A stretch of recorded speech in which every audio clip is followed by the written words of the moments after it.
To make progress, your samskaras need to be purified. Then Swamiji tells us how to do that. You can do that in meditation by asking all the impressions in your mind to come forward so that you can examine and burn them.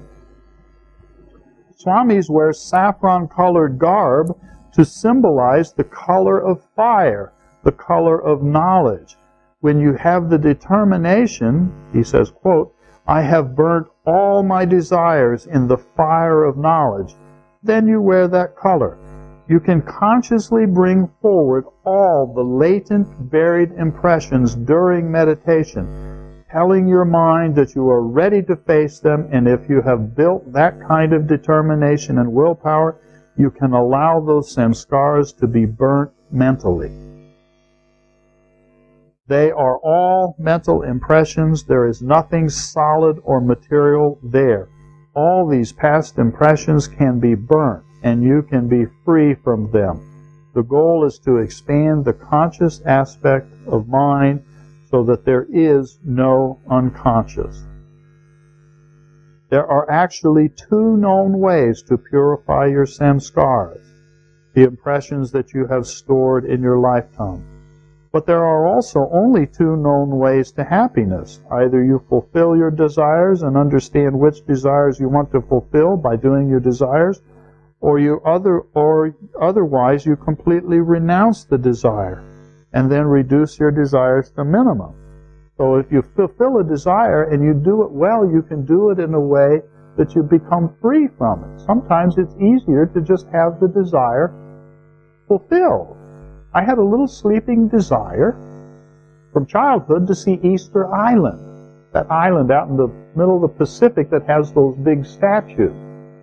And many, many years ago, I let go of that because what's ever going to take me there? I'm certainly not going to spend a lot of money to take a paid vacation to go there. Well, as you know, a couple of years ago, circumstances were that I was in Chile, in South America, which owns or operates, I'm not sure what the technically correct word is, that island. So we went over there, flew over on a plane and came back and saw all of those statues. And so it was a little sleeping desire. Now it's done. It's over. It's finished.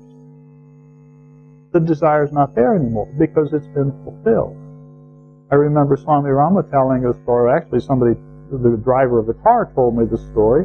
The Swami Rama wanted to see the Black Forest in Germany. Pestered him for years. I want to see the Black Forest. Swamiji kept saying this to him. So finally, Swamiji was in Germany. The guy says, "Okay, I'll take you there." So they got in the car and they're driving into the Black Forest, seeing the Black Forest, and all of a sudden Swamiji's sitting in the passenger seat and is gone. Gone. Probably, I don't know, off meditating and doing something else.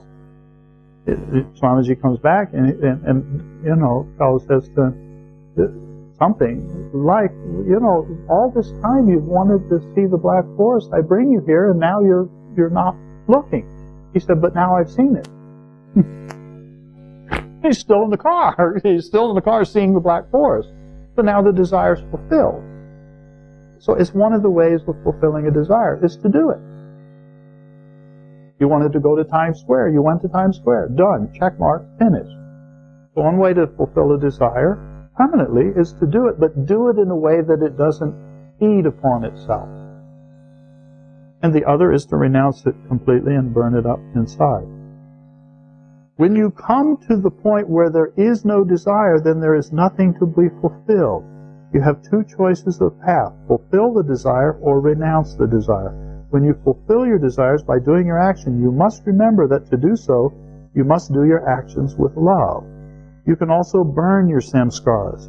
To burn your samskaras, you sit in deep meditation, build your determination, and tell your mind and your samskaras, at this time, my mind is only for meditation. I have to meditate and learn to go beyond this mire of delusion and confusion created by my mind. Then you allow all the impressions to come forward and you don't get involved with them. This method is called inspection within, or introspection, and you slowly learn to become a witness. This is one method.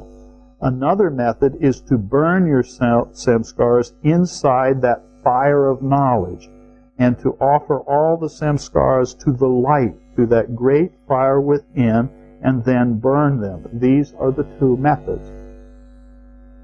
And you may recognize that latter one as Guru Chakra or Jnana Chakra. So there's two methods.